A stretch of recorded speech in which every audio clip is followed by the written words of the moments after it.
Muy bien, pues estamos grabando ya y les damos la bienvenida a todos, a todas, a todes por qué gusto verlos por aquí. Quien guste y pueda, abra su cámara, nada más para podernos saludar, aunque sea una vez, tomarnos una fotito aquí que estamos todos juntos. Y qué gusto que la filosofía nos una el día de hoy, de eso se trata. Tenemos a un invitado de lujo el día de hoy, vino Moisés Peña y nos va a platicar un poquito sobre Schopenhauer y bueno, espero que hayan podido leer un poco el texto, revisarlo y también la película, que es una maravilla. A manera de introducción, yo nada más les quiero decir que bueno, esta idea surge de las ganas de compartir la filosofía, ¿no? De compartir el pensamiento y de que podamos todos profundizar un poco en algunos de los pensadores y de sus libros. En un momento que llegue más gente, abriremos las cámaras, nos tomaremos una foto. Como introducción a aforismos, bueno, lo único que yo podría decirles es que yo no lo había leído y para mí fue una delicia, pero sobre todo también acompañarlo de la película. Está genial la selección de la película, Moisés, la verdad. Creo que acompaña súper bien el texto de Schopenhauer. El día de hoy estuve revisando el capítulo 5 y me pareció así como la película y el capítulo 5 van muy de la mano en muchos de los temas, ¿no? En temas, por ejemplo, como el asunto de la superficialidad de las personas, el asunto de la fama, y bueno, el asunto de buscarle el sentido a la vida y al final, pues la conclusión de Woody Allen en la película, ¿no? Estos momentos y también el asunto de, pues de alguna manera, no tener estas expectativas tan locas porque nos pueden deprimir, ¿no? O sea, quiero decir que hay muchísimo de Schopenhauer en la película y me pareció que fue un gran acierto verla. Quien no la haya podido revisar, tienen tiempo, véanla y vean también, y lean, sobre todo yo recomendaría pues leer lo más que puedan del libro, pero el capítulo 5 creo que es una absoluta delicia y nos da mucho para hablar y para ver pues qué tanto se mantiene, ¿no? Qué tan vigente se mantiene.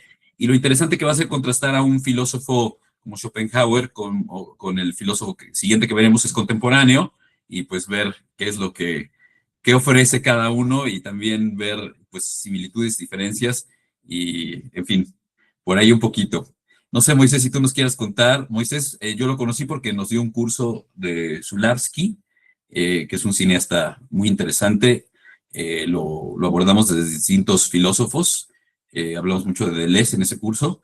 Y bueno, el día de hoy Moisés nos hizo aquí el favor de entrar y platicarnos un poquito de Schopenhauer. Bienvenidas, bienvenidos, bienvenidas a todos. Y a ver, ahora sí, Moisés, aquí te escuchamos. Eh, bueno, primero que nada, espero no tener problemas de latencia, porque con mi compu ya es un poco viejita, pero cualquier cosa que me deje de escuchar, pues con gusto me dicen y pues vamos ahí repitiendo. Este, yo la verdad me uní porque quería escuchar sobre Schopenhauer o quería escuchar a otras personas, pero bueno, ya me dio la invitación Adrián y dije, bueno, está bien, tendré que escuchar mi voz una vez más. No, pero no es cierto, o sea, quiero, lo más que se pueda abrir el diálogo, la verdad, es lo que más me interesa aquí con ustedes. Em, y bueno, más allá yo me presento como amigo, digo, aquí no me presento como maestro ni mucho menos, me llamo Moisés Peña o Moisés Peña López, para no dejar afuera a mi mamá. Moisés Peña López, y bueno, yo estudié filosofía en la facultad de la UNAM, en el Colegio de Filosofía, y también estudié un diplomado en cinematografía en la Escuela de Alta Fílmica, ahí al ladito de los estudios Churubusco. Y pues bueno, qué bueno que nos convoca, como dice Adrián, pues platicar. Yo les digo, lo que más me entusiasma de estas tardes que estemos aquí sea platicar. Em, y pues bueno, no sé a cuántos o a cuántas les agarró en curva a ver a Woody Allen. Conozco, sé que pues hablar de Woody Allen ahorita ya en el 2025 es una muy buena noticia, no lo sé. Para mí es una gran noticia siempre hablar no sé si de Woody Allen, la verdad, sino más bien de las películas que filmó Woody Allen, ¿no? Al fin y al cabo, lo que más a mí me interesa son las obras, el chisme sobre cómo vivimos y lo que hacemos, pues, o sea, queda como chisme, justamente, desde mi perspectiva, dado que yo no conozco a Woody Allen en persona, ni a ninguno de los involucrados en su vida, se me queda muy lejos, Nueva York y todo lo demás, pero las obras creo que son lo que a mí me entusiasma mucho. Y bueno, nada más para igual ir dejando ahí algunas cosas, si quieren, de recomendación y demás. Yo sugerí 4 películas cuando Adrián me comentó del libro. Una de ellas pues, fue Recuerdos de una estrella o Stardust Memories, que me parece que es de 1980, 81, por ahí, el inicio de esa década para Woody Allen. Y también ofrecí, o bueno, sugerí otra película de Woody Allen, pero de los 2000, me parece que del 2010. La película se llama You Will Meet a Tall Dark Stranger. Tiene un nombre ahí largo. En español le pusieron Conocerás al hombre de tus sueños, protagonizada por Naomi Watts, Josh Brolin, me parece. Entonces, si tienen también chance de verla, pues bueno, también se la recomiendo mucho. Y el otro cineasta que a mí también siento que tiene mucha resonancia con el texto es Federico Fellini, este director italiano, y que bueno, si alguien conoce la obra de Fellini, sabrán que Stardust Memories pues, es básicamente un diálogo descarado y muchas veces hasta copias de frames, de movimientos de cámara, cosas muy similares a películas de Fellini en Woody Allen, y son 2 películas las que les recomiendo. Una es pues, la famosísima 8 y medio, una de las, pues, justamente es la 8ª película que filma Federico Fellini ya por ahí de mediados de los 60s. Y después la siguiente obra, que para mí es como su obra gemela, nada más que una es muy masculina, digámoslo así, y la otra es muy femenina, así es como lo siento, que se llama Julieta de los Espíritus, protagonizada por su esposa en aquel momento. No me acuerdo cómo se llama la actriz, pero bueno, si han visto películas de Federico Fellini, esta actriz sale en mínimo las primeras 10 películas, 11 películas de Fellini. Entonces, supongo que también lo que les convoca acá es el cine. Entonces, les dejo esas otras recomendaciones. Conocerás al hombre de tus sueños, del 2010, de Woody Allen. 8 y medio, me parece que es del 63, Fellini, y por ahí del 66, Julieta de los Espíritus. Entonces, pues bueno, igual a mí me encanta mucho conocer qué cine les gusta, qué les gusta ver. Ahorita yo creo que se abrirá bien el micrófono. Y para tener la introducción, pues bueno, en Schopenhauer hay como 2 grandes, digamos, tomos de libros. Y a veces Schopenhauer es intimidante no porque parezca un viejo cascarrabias, porque si no se han visto las pinturas, siempre lo ponen ahí como un hombre muy de carácter fuerte, em, sino porque casi siempre cuando te enfrentas a él hay como 2 librotes, así tomos grandes. Uno será El mundo como voluntad y representación, ajá, que literalmente son 2 tomos grandísimos. Ujú. Yo no lo he leído completo en su totalidad, los 2 tomos, sobre todo porque el segundo tomo, o la segunda mitad, básicamente una reiteración de las tesis del primero. Ajá. Y bueno, ese sería el primero, el primer gran libro o la primera gran obra, y la segunda sería un título que me costó mucho trabajo pronunciar, y esto todavía me cuesta trabajo, que es Parerga y Paralipómena, ¿no?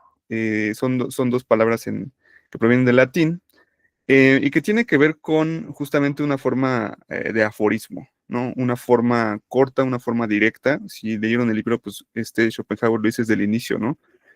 Me voy a dejar de toda metafísica posible y quiero hablar directo, ¿no? De repente cuando dice eso Schopenhauer lo leemos y decimos, ¿sí está siendo directo realmente? Pero bueno, ahí ahorita lo platicaremos. Pero esa era la intención de Schopenhauer. Parerga y Paralipómena se escribe después de El mundo como voluntad y representación. Y no se dan cuenta cuando habla en el libro varias veces dice mi gran obra, ¿no? Cita, dice, es que esto ya lo expliqué yo en mi gran obra, esto ya pueden citarlo en el capítulo de mi gran obra. Cuando dice mi gran obra se refiere al mundo como voluntad y representación. Entonces, si les interesa Schopenhauer, si, bueno, no sé si no lo conocían o si ya lo conocían. No sé quién sugirió el texto, ahí sí es una pregunta que ahorita me resuelven para reclamar. No, no es cierto, no, al contrario. Pero, bueno, esas son las 2 grandes obras de Schopenhauer. Ujú. La del mundo como el mundo como voluntad de representación sí es mucho más sistemática. Ujú. Sí, justamente todo eso que dice, esa gran metafísica que dejo de lado en Parerga y Paralipómena, pues sí de alguna manera sí está presente por lo menos como sistema en ese primer libro, ¿no? Esa primera gran obra. Y de repente decimos, bueno, ¿qué tiene que ver Parerga y Paralipómena? A mí me dejaron leer aforismos sobre la sabiduría en la vida. Justamente aforismos sobre la sabiduría en la vida es una parte únicamente de Parerga y Paralipómena. Ujú. Parerga y Paralipómena también es un volumen muy extenso. Ujú. No sé si han visto, ¿a alguien le gusta ir a las librerías? A ver, alcen la mano, ¿sí? ¿Todavía van a las librerías o ya no? ¿Sí? Este, pues muy mal, hay que gastar el dinero en cosas que valgan la pena. Ay, no, no es cierto. Pero em, de repente vemos un chorro de libros así de aforismos sobre el arte de vivir, aforismos sobre cómo tratar a la mujer, aforismos sobre el genio y así un buen de libritos chiquitos de Schopenhauer, muchos editados por Alianza, que justamente creo que fue el PDF que compartió Adrián, es el de Editorial Alianza.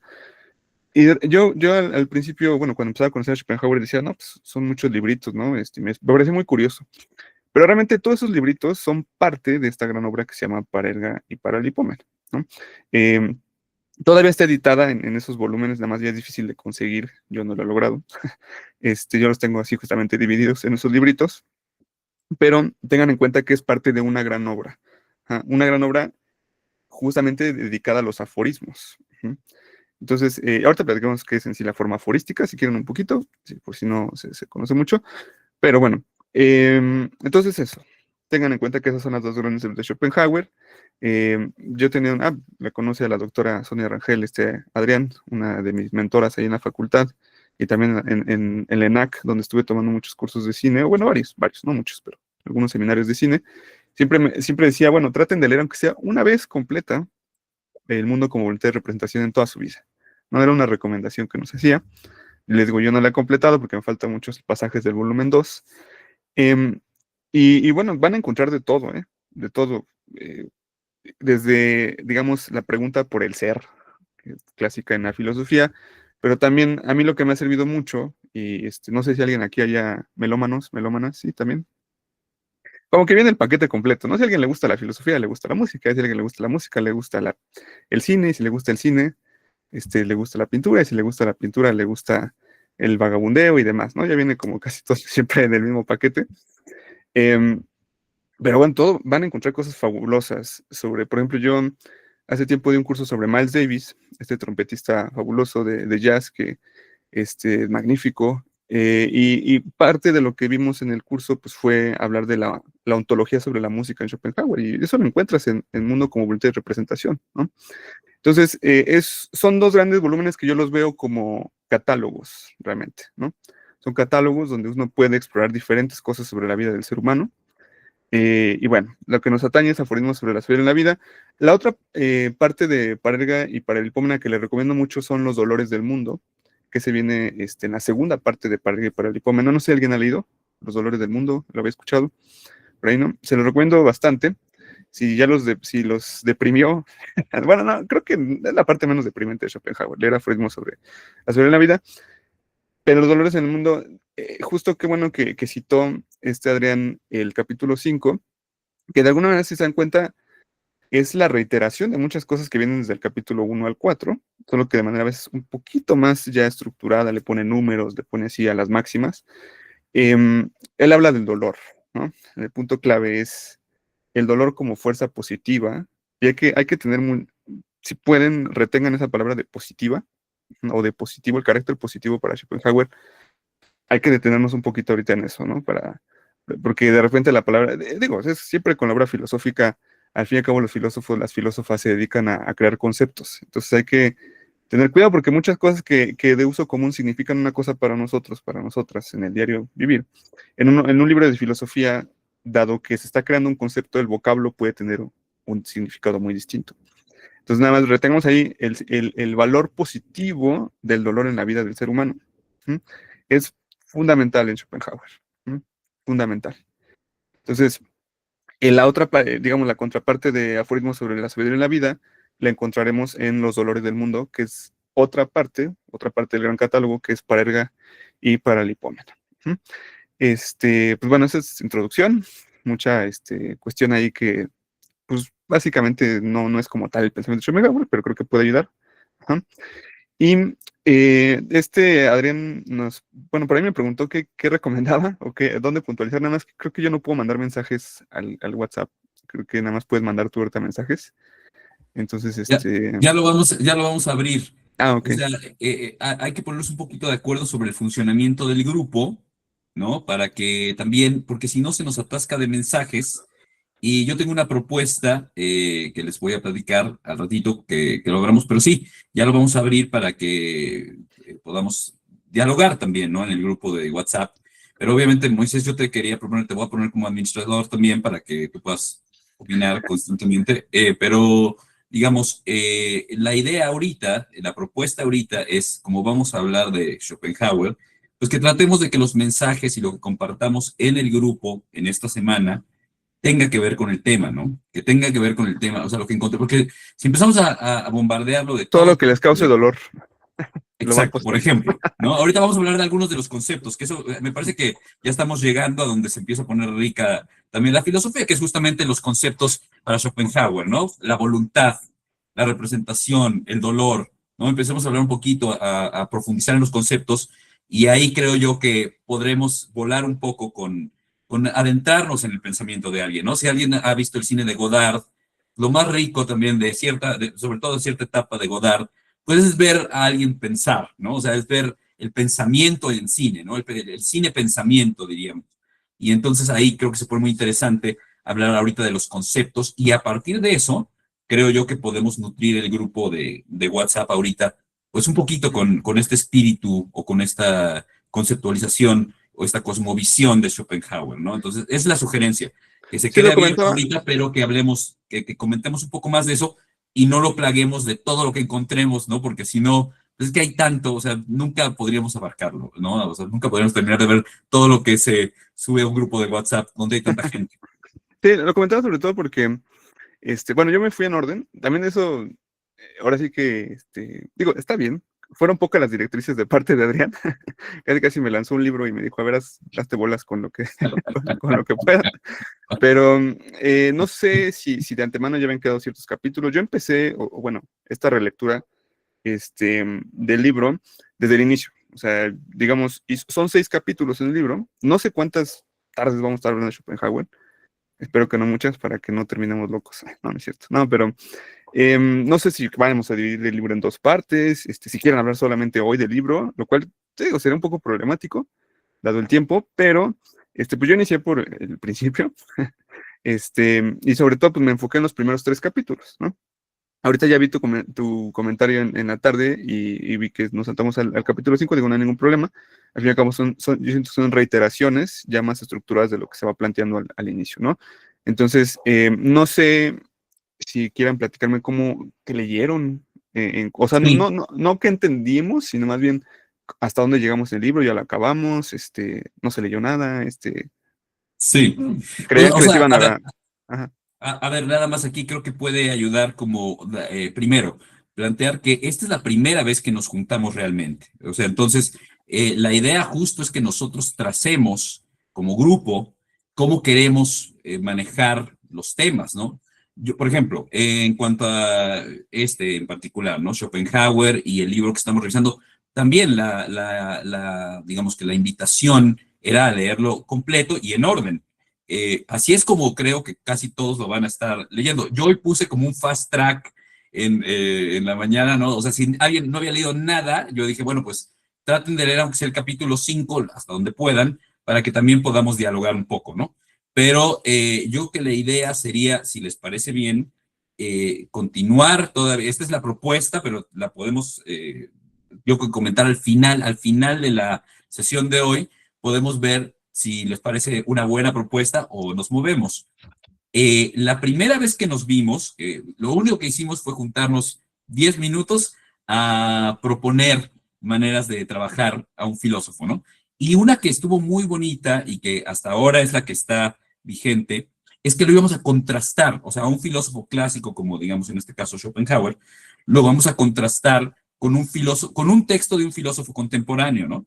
Entonces, el texto de aforismos, en teoría, alguien propuso, alguien quiso o alguien quiere todavía, porque aquí está por aquí Eduardo, él quiere contrastarlo con un texto de un filósofo que ahora está de moda, y el texto se llama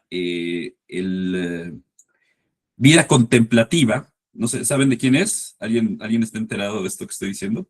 sí, de Shulhan o algo así se llama, ¿no? Exacto. Entonces ahí se pone interesante, creo yo, porque, digo, para quien tenga el tiempo, obviamente, cada quien irá leyendo a su paso, viendo las películas que puedan, etcétera. Pero me parece interesante leer a Schopenhauer, este libro en particular, creo que puede tener un diálogo interesante con este libro, con este otro libro en particular de la vida contemplativa, ¿no? Que alguien lo sugirió porque tienen ganas de explorar un filósofo contemporáneo, al menos a nivel introductorio, contrastado contra un filósofo, pues digamos, del rigor de Schopenhauer, ¿no? Y es muy interesante verlos uno frente al otro, ¿no? O sea, y sobre todo en estos dos libros, me parece, o sea, mientras Schopenhauer despliega conceptos constantemente y se explaya en cada uno de los conceptos, el libro de vida contemplativa más bien parece como una recopilación de un montón de pensadores, ¿no? Que va a ir recopilando el autor. Entonces, bueno, por ahí estaba la propuesta. Si quieren, dejemos que solita se vaya dando la dinámica, pero ahí está, yo continuaría, si tú estás de acuerdo, Moisés, que todavía una sesión más con Schopenhauer, pero podemos compartir el libro también de vida contemplativa y quien quiera, pues, ese libro es muy cortito, tiene 98 páginas y puede servir para nutrir la plática, ¿no? Hay cosas en las que Ok. se tocan, ¿no? Hay cosas en las Ujú. que se tocan, ¿no? Está buenísimo si ese libro lo compartes ahí en digital, lo tienes en digital y lo mandas al Sí, grupo. sí, claro, claro. Lo voy a poner en el Drive y voy Gracias. a modificar las instrucciones en la descripción del grupo para que todo el mundo sepa que también se puede leer este otro libro porque pues por ahí estaremos dialogando un poquito, ¿no? Acerca de esto. ¿Cómo lo ves, Moisés? Este, muy bien, sí, no da ningún problema. Eh, nada más, bueno, igual no sé cuál sea la intención cuando hicimos contrastar, pero digo, es mi mera opinión. Este, de repente nada más, vamos a querer ocupar un martillo para clavar un tornillo, y entonces ahí es donde nos vamos a meter tal vez en problemas. No lo veamos así, esa es mi opinión, ¿no? O sea, no querramos forzar conceptos donde tal vez no tenga que ver una cosa con la otra, y sobre todo desestimar, ¿no? Aquí cuando decimos contrastar, de repente suena como un versus, a ver quién sale menos sangrado. Entonces nada más creo que, mi opinión es tratar las cosas como son. Susan Sontag dice, ¿no? Hay que primero aprender a ver qué está frente a nosotros antes de agarrar la martillazos, ¿no? Entonces, nada más eso, no tengo ningún problema. Sí he leído a este filósofo, bueno, de aquí empezamos con problemas, no sé si decirle filósofo o escritor, ahí, no importa, no importa, este autor vamos a decirle, ¿no? Igual Schopenhauer, no sé si ahí entran muchos relativismos que la verdad no creo que nos ayuden mucho, pero sí lo he leído. Este libro en especial que mencionan, no, pero pues bueno, otra visita a la librería. Como pretexto lo agarramos para ir a la librería, comprarlo, y yo odio leer en digital. Digo, a mí me duele mucho con los muchachos o los chicos, las chicas que en los cursos, porque pues el único material que puedo compartirles es digital, ¿no? Dado que las clases también son en línea, pero pues bueno, si se puede, pues ahí iremos a comprarlo y con gusto lo leemos y vamos viendo qué onda, ¿no? Pero sí, yo no tendría ningún problema de que le dediquemos dos clases, o bueno, no dos clases, dos pláticas a Schopenhauer, la que sigue, y ya con gusto vamos introduciendo al otro, ¿no? Al otro que alguien más va a tomar la palabra, estoy seguro, o alguien más, alguien más nos va a ayudar a platicarlo. Em, pues bueno, no sé si quieran que continúe, si quieren me vayan platicando cómo les fue, cuál fue su experiencia al toparse con Schopenhauer y ir tomando algunas cosas, o así que como ustedes me digan, porque también yo sé que tal vez venimos más les digo, a platicar que a escuchar, entonces, no sé. Pues abrimos tantito a ver si alguien quiere comentar, alguien que haya leído un poco. Pues todavía estamos apenas calentando motores y las cosas están vivas, como ustedes saben, entonces, pues veamos cómo se va dando, ¿no? Pero si alguien quiere comentar un poquito de lo que alcanzó a leer, de lo que le llamó la atención, si vieron las conferencias introductorias también, en fin, abrimos un poquito a ver qué nos dice Moisés y si no, pues ya empezamos a hablar sobre los conceptos, yo creo.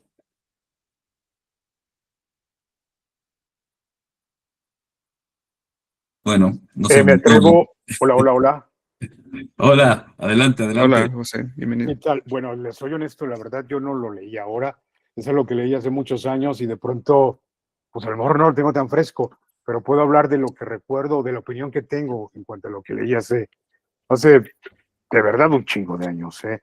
¿Podrías Los abrir tu aforismos, cámara, José? ¿Es posible que abras tu cámara? sí, claro. Gracias. Ahí, lo volví a cerrar, pero ahí estoy. ¿Cómo están? Los aforismos, para mí hablaba algo como de que antes que ser feliz hay que ser prudente. No te enseñan tanto a ser feliz, sino a no sufrir de más. Desde ahí, y la visión que me dio a mí, yo lo leí siendo muy joven, era como que era muy, no sé cómo adjetivarlo, muy restringido, muy coercitivo el pensamiento de Schopenhauer al respecto, porque en lugar de impulsarte a actuar o a moverte, te decía, ten cuidado, vete con calma, sé precavido. Eh, Ser feliz no es tener éxito, sino no sufrir por algo que no tendrías que hacerlo. En esa, hablando de contrastar o de poner enfrente uno de otro, yo leía a otro autor que se llama Edmond Javés, no sé si lo conocen, y hay una frase que a mí me gustó mucho y decía, me gusta más esto que Schopenhauer. Después, con tiempo, y después de muchos madrazos, uno aprende que sí, de pronto ser feliz no es arriesgarse tanto, sino ser precavido con algunas cosas. Pero ya ves, decía, recordarlo, daré a mis obras, además del espacio que les pertenece, la infinitud del espacio prohibido. Eso me inspiraba y me hacía contrastarlo con Schopenhauer en aquel tiempo. Eh, Se me hizo también un poco pesimista, nefasto, duro, pero me gustó. Así que por el puro nombre fue Adrián, que ahora que era escuchante de Moisés, pues estoy más interesado en unirme aquí, a este sitio. Muy bien. Muchas gracias, José, por aventar la primera pedrada, cual me parece muy bien. No, pues es lanzar el balón al ruedo, ¿no? Em, Algo que me parece muy curioso, ¿no? Porque les digo, tanto. Sí, sí me escucho, ¿verdad? Puse un poquito el micrófono para atrás, pero bueno. Tanto como en la pequeña presencia o mucha que tenga Schopenhauer en la cultura general, o sea, digamos, México 2025, los últimos 20 años, no sé, pues sí se habla del filósofo del pesimismo, ¿no? O sea, y les digo, hasta desde clases en la facultad hasta los memes, Schopenhauer siempre es como, híjole, si quieres hablar de pesimismo, si quieres ver las cosas desde una postura más agria, acércate a Schopenhauer. Y lo curioso es que este libro, o sea, si no tuviéramos esa estampilla, les digo, resonancia como de cultura general de Schopenhauer, si tú te acercas a este libro, desde la introducción dice algo curioso, ¿no? Y hay una palabrita ahí medio dominguera que es eudemonología, ¿no? Y de repente dice que lo más importante, ¿no? Para este libro, dice, tomo aquí la noción de la sabiduría en la vida en su acepción inmanente, es decir, que entiendo por tal el arte de hacer la vida lo más agradable y feliz posible. De repente dices, bueno, a ver, no que Schopenhauer era como que el pesimismo, y ¿por qué está hablando de lo más agradable y feliz posible? ¿No? Eso es algo que a Schopenhauer le interesa realmente. O sea, si estamos teniendo esta resonancia pesimista, mordaz, porque leí la primera línea, ¿eh? O sea, bueno, que algo importante, más técnico, yo estoy leyendo la edición de Ingenios, este libro blanquito, no difiere mucho de Alianza, pero bueno, para que lo tengan en cuenta. Leí la primera línea del libro en la introducción. ¿Mm? Y de ahí está diciendo, y bueno, nada más leo la siguiente línea, este estudio podría llamarse igualmente eudemonología, sería pues un tratado de la vida feliz. ¿No? ¿Qué tiene que ver entonces el pesimismo con la felicidad, ¿no? Con la alegría. Sobre todo aquí, si leyeron el primer capítulo, sí va ahí diferenciando un poco Schopenhauer entre la felicidad y la alegría. Digo, vas a abrir el mismo cauce, pero sí las manejan en dos distintos niveles. Y la pregunta sería esa, ¿no? Aquí algo que habría que justamente ir ya poniendo a prueba, ¿no? Es justamente esta conceptualización del pesimismo. Ujú. A mí lo que me sirve mucho, ujú, hay otro filósofo igual de famoso, yo siento hasta un poquito más, lo veo hasta en playeras en el Chopo, pero yo creo que es más famoso que Schopenhauer, que es Friedrich Nietzsche, ¿no? Creo que por lo menos de nombre sí lo llegamos a conocer, no sé si les gusta o no. A mí es algo que sí he leído, pues bueno, no sé si decir que lo he leído mucho es bueno, porque entonces lo he leído mucho y lo sigo sin entender por completo. pero que me ayuda mucho porque al principio Nietzsche sí se considera un schopenhaueriano, ¿no? Sobre todo en su primer libro, que es El nacimiento de la tragedia. Él mismo dice, yo soy un schopenhaueriano y quiero continuar esta filosofía del pesimismo, ¿no? Y sobre todo, pues en el nacimiento de la tragedia, lo que le interesa a Nietzsche es hablar del pesimismo en su inicio, ¿no? Cómo inicia esta corriente de pensamiento en Occidente con los griegos. Por eso habla de la tragedia. Justamente sí habla de la tragedia como casi casi género literario, ¿no? Las tragedias griegas que conocemos, Eurípides, Esquilo, Sófocles, ¿no? Y entonces ahí a mí me ayuda un poco, digo, sobre todo porque primero leía a Nietzsche y luego a Schopenhauer, pues ir entendiendo a qué se refería justamente este pensamiento del pesimismo, ¿ah? Que al fin y al cabo termina siendo, vuelvo al inicio, ¿no? Lo que les comenté, positivo. Ujú. Para entender, yo siento que lo del positivismo o lo positivo en el dolor o en el pesimismo, hay una palabra que igual va a la primera, como cosa que me gustaría compartirles, que es una afirmación. ¿Mm? El dolor o la experiencia del dolor en el ser humano, para Schopenhauer, es afirmativa, es una afirmación. ¿Y en qué consiste una afirmación? Es no solo se es, sino se desea ser. ¿Mm? No sé si se entiende un poquito esto, lo estoy cantinflando mucho, pero sí pensar en No, no, esto. pues expláyate, creo que está eh, muy bien este, ahí, por ahí. Sí. No solo se es, sino se desea ser. ajá, Ah, no sí, solo se como es, afirmación. exactamente. Ajá. Hay una palabra que mencionó Adrián, y si ya bueno, si viene mencionada en el capítulo 5 se tarda un poquito en mencionarla en este libro, pero pues aún así sale, tenía que salir, que es la voluntad. ¿Mm? Casi siempre, bueno, sí, cuando se habla de un filósofo, algún texto filosófico de una filósofa, es cómo responde la pregunta por el ser, ¿no? Casi casi es como siempre de examen diagnóstico, ¿no?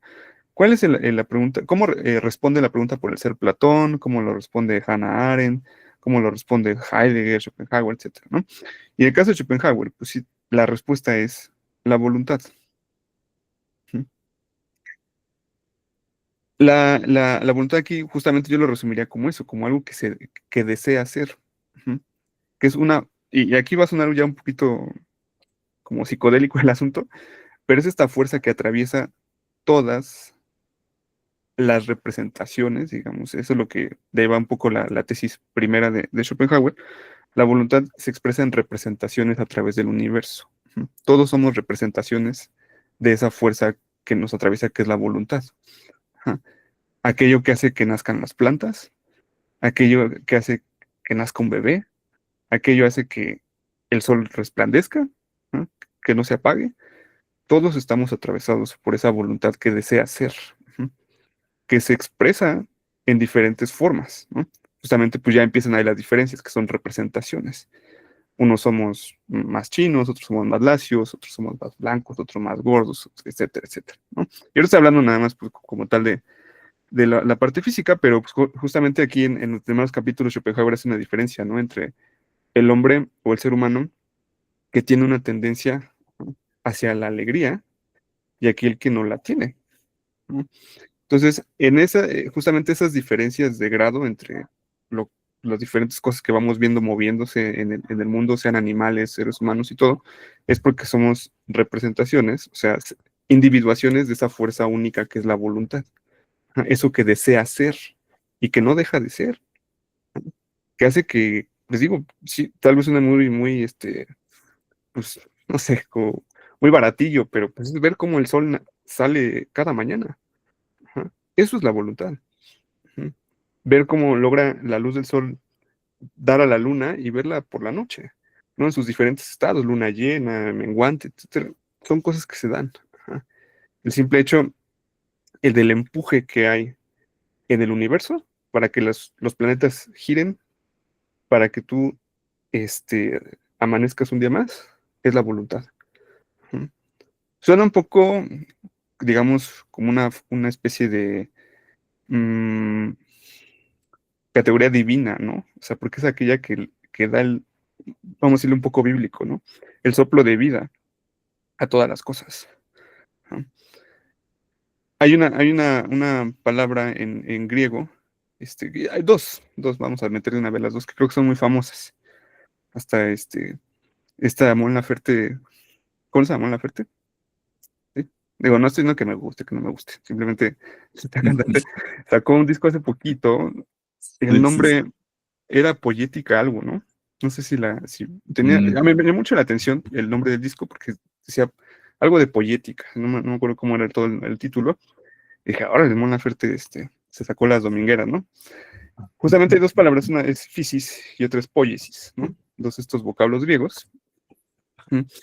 La physis, como, pues, digamos, vamos a mantenerlo de una manera general, pues se entiende justamente como esta fuerza que no se logra entelegir, o sea, no la podemos ver o sentir o leer de primera mano, pero está presente en todo el universo. Ajá. Y la poiesis es justamente ya su ser en acción, el que sí podemos ver y sentir o leer, escuchar y demás, ¿no?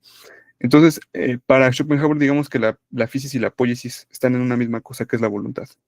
¿Mm? Porque es aquello, esa fuerza que no es inteligible, ¿no?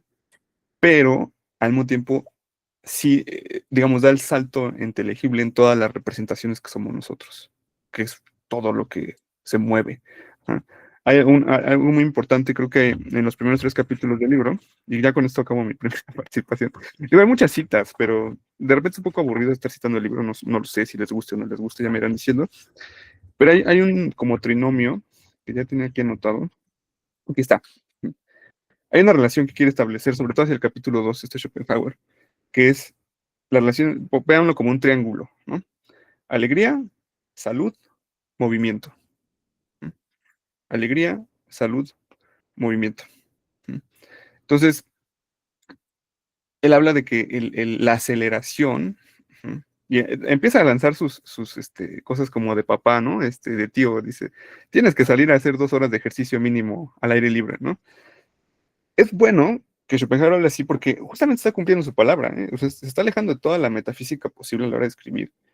Y llega al punto de ser muy directo en decirte, yo te recomiendo casi, casi no comas cosas procesadas, sal a caminar con tu perro. Ujú. Y son cosas que son muy similares también a veces en las películas de Woody Allen. Ujú. A mí me recuerda mucho esta película que se me hace fabulosa. Se llama Rifkin Festival. No sé si la han visto, es la penúltima película que estrenó Woody Allen.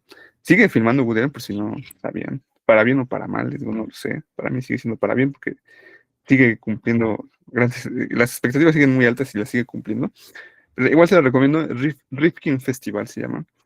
Y esta película, hay una escena, que tiene, perdón que interrumpa, pero que tiene mucho en común con la que vimos ahora, ¿no? Tiene mucho en común en cuanto a trama y en cuanto, ¿no? Un poquito ahí el director que va al festival, en fin. exactamente, ajá, eh, sobre todo esa parte, ¿no? tiene mucho eso, sin el homenaje a 8 y medio de Fellini, ¿no? Exactamente, y justo un poquito la semillita fue ahí en Star Wars Memories en hacer muchas tomas similares, ya hasta replicadas de 8 y medio y de otras películas de Fellini.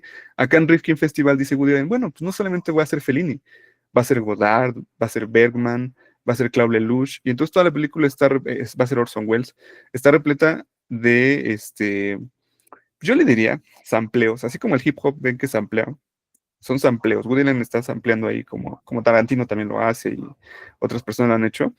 Este, yo siempre he pensado que bueno, no siempre, pero desde tiempo para acá, la originalidad en el arte no importa, muchachos, no importa. O sea, eso de que hay que ser original en las obras de arte no es cierto. Eso es una cuestión publicitaria de que siempre hay que ir tras lo nuevo, tras lo novedoso y es que no ha cambiado de estilo. Pues Monet pintó los nenúfares como 80 veces y todos son maravillosos, ¿no? Entonces, no, la originalidad como la tratamos a veces publicitariamente no es tan necesaria en las obras de arte, ¿no? Entonces, Woody Allen está haciendo estos amplios y uno es sobre el séptimo sello. No sé si alguien ha visto el séptimo sello de Ingmar Bergman. Esta película, ¿sí la han visto? Fabulosa, ¿no? Magnífica. Y hay es muy famosa la escena donde está el protagonista jugando ajedrez con la muerte. No sé si lo recuerdan. Y si no han visto la película, pues ponemos ese frame del caballero andante jugando ajedrez con la muerte, pues yo creo que sí lo han visto alguna vez. Em, y él hace justamente un sampleo de esa escena, increíble porque la muerte la interpreta Christoph Waltz, actor austriaco famoso por Bastardo sin Gloria, ahora salió también en la de Frankenstein de Guillermo del Toro. gran actor, y él interpreta la muerte, y el personaje principal le dice a la muerte, oye, pues ¿qué tengo que hacer para evitarte, ¿no? Para que no vengas y para evitar el encuentro contigo. Y dice, haz ejercicio, no comas comidas procesadas, no odies a nadie, ajá, toma luz solar. O sea, la persona, el protagonista esperaba una respuesta así metafísica, trascendente, ¿no? Como también le sucede a Woody Allen en Recuerdos de una estrella, ¿no? Se encuentra con los extraterrestres, magnífica, esa escena magnífica, magnífica. Y le dice, pues es que tengo que encontrar sentido, ¿no? Y le dice algo magnífico el extraterrestre, que para mí es una de las grandes máximas de Woody Allen. Cada vez que se sientan fregados en la vida, recuerden esta frase. Dice, estás haciendo las preguntas equivocadas. Estás haciendo las preguntas equivocadas. Entonces, desde esa parte, ajá, ¿cómo queremos obtener las respuestas agradables? O bueno, que nos favorezcan, que nos acerquen al flujo del placer y no al flujo del dolor. Pues hay que replantear si las preguntas que queremos son las que tenemos que estar haciendo, ¿no? Para cualquier problema. Es casi, casi como maestro de matemáticas, ¿no? Pues tu desarrollo está muy bien, tu aritmética está increíble, pero estás ocupando la fórmula equivocada, ¿no? Estás tratando de resolver un problema, con la chicharronera, sí, con esa fórmula, ¿no? Ya fue tanto el trauma en la prepa que todavía me acuerdo más o menos cómo era, ¿no? B más menos, quién sabe qué, ¿no? Queremos ocupar esa fórmula para resolver una simple resta, ¿no? Entonces a veces hay que plantearse si las preguntas que hacen son las adecuadas, ¿no? Y sucede así con Woody Allen varias veces. Los personajes de Woody Allen, o lo que sucede en las películas de Woody Allen muchas veces es eso, ¿no? El ser humano está buscando la trascendencia, respuestas trascendentes, y la respuesta es inmanente. ¿Mm? Esto es algo que también quería compartirles, y ahora sí cierro. Schopenhauer, para mí es una bisagra. ¿Mm? Y no es hacerlo menos, o sea, ojalá fuéramos esa bisagra, ¿no? Sus obras fueron, nuestras obras estuvieran a la altura de esa bisagra, pero ¿por qué? Porque no va a llegar todavía a este radicalismo ontológico que tiene Nietzsche, ¿Mm? Pero tampoco están las lagunas metafísicas de Hegel. ¿Mm? Sí es una bisagra entre las dos cosas. ¿Mm? Sí hay tintes metafísicos en Schopenhauer, sí, sobre todo en el mundo como voluntad de representación, sí las hay. Hay muchos platonismos todavía, ¿Mm? Pero ya empieza a haber un momento de Schopenhauer en decir, creo o sospecho que las grandes preguntas filosóficas se tienen que responder de manera inmanente, ¿Mm? Y no trascendente.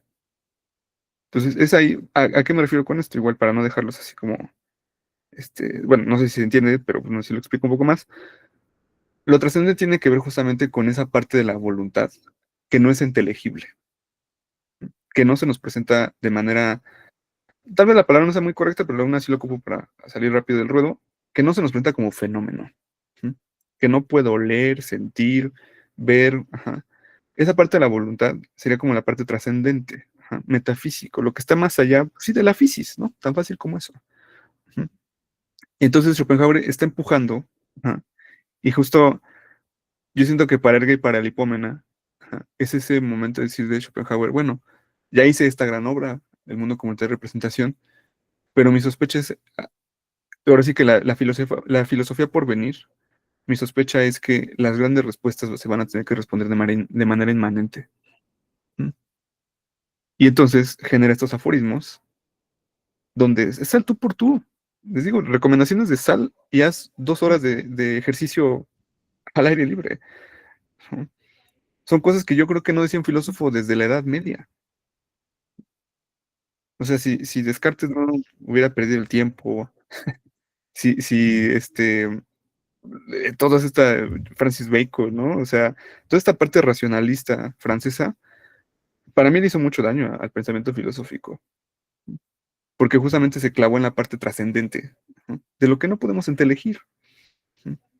No, yo sé, y qué bueno que podamos ser castillos en el aire. ¿No? Pero en algún punto regresamos al asunto, bueno, ¿y cómo me quito este dolor de las entrañas? ¿No? Es un poco lo que le pasa al personaje de Woody Allen, ¿no? En Recuerdos de una estrella. O sea, está en esta parte y es muy biográfico, autobiográfico, ¿no? Porque Woody Allen viene de una gran película que se llama Interiores, que fue su primer drama. O sea, si exploran un poco más la filmografía de Woody Allen, sus primeras 6 películas son comedias tendiendo hacia el slapstick, ¿no? Esta comedia física, pues del pastelazo, me resbalo con una cáscara de banana. Y eso no estoy diciendo que sea malo, o que sea detestable. Son maravillosas. Hay un gran sinsentido. El nonsense, como le dicen en inglés, está muy presente en esas películas. Pero Woody Allen, entonces, el primer pasito fue hacer Annie Hall, ¿sí? Que justamente se lleva el Oscar, bla, bla, es lo que hace que Woody Allen digan, entonces este vato no nada más puede hacernos reír, sino puede hacer drama. Y el siguiente película que es Interiores, ya es un dramón, no. ¿Sí? O sea, igual se la recomiendo mucho. Para mí sí es así como, está un poquito olvidada, esta de Interiores, pero es fabulosísima ahorita me acordé que falleció Diane Keaton, ¿no? Hace un par de meses, qué triste, la verdad, porque, bueno, o sea, les digo, uno se alucina porque nunca conocimos a Diane Keaton en persona, bueno, si alguien la conoció, qué chido, obviamente no la conocimos en persona, pero pues, se alucina uno porque, pues, bueno, o sea, verla tanto, a veces convivimos más con las personas de la pantalla del cine que con las personas de verdad, pero, pues, bueno, sale en esa película Diane Keaton, y entonces es autobiográfico porque de repente es, bueno, no, Woody, ya como que ya estuvo, ¿no? Tú no eres dramático, tú eres, pues haz comedia, es lo que sabes hacer, ¿no? Y entonces en esa encrucijada de, bueno, pues quiero hacer drama, pero ¿dónde queda la comedia? Ajá. ¿Qué pasa con el público que está pidiendo y pidiendo comedia? Ajá. Y entonces encuentran ese como crossroads, ¿no? De decir, ¿qué hago? ¿No? ¿La comedia sirve de algo? ¿No? O sea, si ya me di cuenta, esto es algo muy schopenhaueriano, ¿no? Si ya me di cuenta de los flujos de dolor incesantes en la existencia del ser humano, ¿cómo nada más puedo voltear y reírme otra vez? Lo dice en Stardust Memories, ¿no? Lo dice en algún momento. Uno de sus agentes le dice, es que no puedes dejar de ver nada más el sufrimiento del ser humano. Y dice, no, pues es todo lo que veo, volteo a todos lados y lo único que veo es sufrimiento del ser humano. Entonces es muy autobiográfico ahí lo de Woody Allen porque entonces dice, ¿qué hago? ¿No? Como que se van concientizando ciertas cosas, pero al mismo tiempo la pregunta es, bueno, ¿y la alegría, la risa, nos podrá sacar avantes del dolor o no? Y es un poco lo que Schopenhauer está poniendo sobre la mesa, ¿no? Ajá. A veces va a sonar muy gratuito, de repente, sea alegre, busca la alegría, pero partamos de eso, ajá.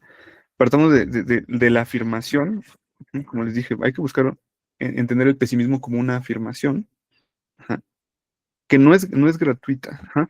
Con lo que dijo José Cervantes, digo el apellido no porque, sino más para identificar, no sé si hay otro José, pero dijo José Cervantes, dice, habló de la prudencia, ¿no? No se trata de sentir más placer, sino de sufrir menos. Un poco por ahí nos compartía. Justamente sí hay esa prudencia, ¿sí? Pero aquí le creo que la clave para acercarnos a lo que Schopenhauer dice es, no creo que sea una prudencia racional. ¿Sí? Aquí hay que empezar ahí es lo kantiano, digamos, de Schopenhauer. Existen diferentes facultades inmanentes en el ser humano. Eso es súper kantiano, ¿sí? Bueno, de Immanuel Kant, para que, por si no lo conocemos, gran filósofo también, ya murió hace algunos años, muchos años. Es antes de Schopenhauer, igual es germano, creo que él era de Proust, no me acuerdo. Em, y Kant, una de sus máximas o de sus tesis es esa, ¿no? Hay facultades inmanentes al ser humano, ¿no? Porque Kant empieza a escribir en la época donde está justamente esta lucha entre los empiristas y los racionalistas, ¿no? O sea, fíjense, los filósofos son tan pesados que hasta se pelean entre ellos. O sea, no nada más escriben tonterías, sino tienen la valentía de pelearse por ellas. O sea, eso es algo alucinante, ¿no? Es así como de, no manches, brother, o sea, no se te entiende lo que escribes y tienes la valentía de pelearte por eso. Pero sucede todavía, ¿no? Los ingleses son los empiristas, John Locke, ¿no? Sobre todo por ahí, algunos más, y les dice los racionalistas, pues está Descartes, Francis Bacon y algunos otros, ¿no? No recuerdo la nacionalidad de Francis Bacon, pero bueno, por ahí anda también metido a la pelea. No el pintor, ese es otro señor mucho más pegado al siglo XX. Entonces Kant empieza a escribir en ese momento y de repente, bueno, ¿cuál va a ser la respuesta de los germanos, ¿no? A esta pelea entre los ingleses y los franceses? Y Kant no le da la victoria a ninguno de los dos, porque es una combinación de ambas cosas. El ser humano sí nace con ciertas cosas ya inmanentes, ¿no? No es una tabula rasa. Los empiristas decían es que el ser humano nace como tabula rasa, o sea, naces así en blanco, totalmente en blanco. No hay nada que provenga de tu nacimiento más que respirar casi casi, ¿no? Y los racionalistas era todo lo contrario. Entonces, el ser humano ya nace con todo un esquema, ¿no? La racionalidad, pues, ¿qué dice Descartes, no? El famoso cogito ergo sum, ¿no? A ver, ¿qué dice el cogito ergo sum? ¿No? Por ahí, ¿no? No lo tienen ahí en una playera o algo así, en una taza, ¿no? Sí, Y eso, pero también... Ajá, sí, adelante, José, sí. adelante, tú. No, yo iba a decir que también puedes cambiar el cogito por el coito, ¿no? Coito ergo sum. Es un chiste que se hace mucho. Sí, y del cual estaríamos muy a favor, ¿no? Yo también estaría a favor de ese. Sí. Y hay un meme que dice publico y luego existo. No me gusta tanto. Sí. Entonces, bueno, pienso, luego existo, ¿no? Dice Descartes. Entonces Kant dice, no están así, sí hay facultades, pero son totalmente, digamos, golpeadas, impactadas, generan resonancia por el exterior. ¿Mm? Entonces, si hay algo que Schopenhauer va a estar de acuerdo, es que sí hay facultades inmanentes, ¿no? Pero para alcanzar la sabiduría en el arte de la vida, ¿Mm? Esta prudencia de la que habló José Cervantes, no tiene que ver tanto con la racionalidad. ¿Mm? Si se dan cuenta, si leímos los primeros 3 capítulos, ¿en qué momento menciona algo sobre ser racional? Así como tal, ¿eh? O sea, que venga habla de la inteligencia, habla del intelecto, habla de sabiduría, pero que, bueno, por lo menos en mi traducción no viene así, que menciona la palabra racionalidad, razón, ser razonable. Si lo menciono una vez, es porque se me escapó, pero yo no recuerdo que lo mencione hasta el momento. ¿Mm? Entonces, ¿de dónde puede provenir esa sabiduría? ¿Mm? ¿En qué facultad? Facultades tiene que ver con formas de operación, ¿no? Del ser humano, formas operantes del ser humano, no con las facultades de la escuela, ni con ser facultativo en algo, ¿no? Entonces, hermano, sí existe la facultad racional, pero no es la única. Ahí es donde va a romper con los racionalistas. Solamente no es la única y tampoco está entronada, así, la palabra no sé si exista, pero bueno, no existe una jerarquía. O sea, el razonamiento humano no está por encima de sus otras facultades. Entonces, esa prudencia, esa sabiduría en el arte de la vida, no proviene exactamente de la racionalidad. Ahorita vamos a dejarlo como signo de interrogación. Pero bueno, ya me cansé. No sé si tengan una duda, vayan platicando algo más. Adelante, no sé. Siempre está abierto el micrófono para quien quiera hablar. Ya saben que pueden, si se empieza a amontonar la gente, pues ahí sí levantamos manita, pero si no, nos metemos. Les voy a proponer que tomemos un pequeño break ahorita, ¿no? Y regresando, pues retomemos justo ahí donde se quedó, porque creo que es muy interesante donde lo dejó Moisés. Pero antes vamos a escuchar a Abraham Velázquez. Yo nada más quería mencionar un poquito, y lo voy a dejar, pero no para que lo resolvamos ahorita, sino regresando. Es como en las series, ya sabes, que te dejan ahí con el hook al final para que regresemos a lo que viene. Bueno, la relación, por ejemplo, con el concepto de Spinoza de Dios, ¿no? O sea, el concepto, ¿cómo podríamos poner a dialogar el concepto de Spinoza de Dios con la idea de voluntad en Schopenhauer, ¿no? Porque ahí creo que estos diálogos entre filósofos también nos ayudan como a ver en dónde se tocan, en dónde se distancian, que me parece que nos dan bastante. Y ahí mismo creo que podemos abrir la puerta para la plática sobre la originalidad, que creo que es un tema también muy interesante. Y bueno, y retomar ahora sí el asunto del dolor como como algo positivo en el pensamiento de Schopenhauer. Se queda para que lo resolvamos ahorita, si quieren, al regresar. Bueno, y alguien más quería, a ver, Abraham, creo, ¿no? Que nos quería decir algo.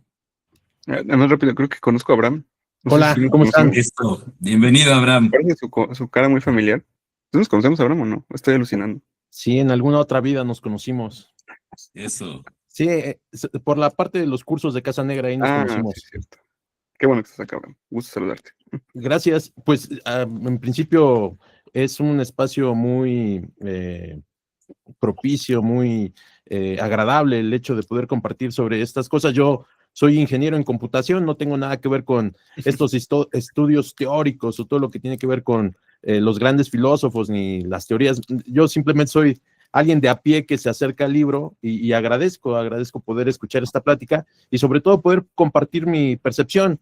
Para mí es grato encontrarme con esta obra, pues porque me permite y se me hace accesible a este conocimiento y me remite a lo leído y me remite a lo vivido y me remite a lo visto, a lo escuchado.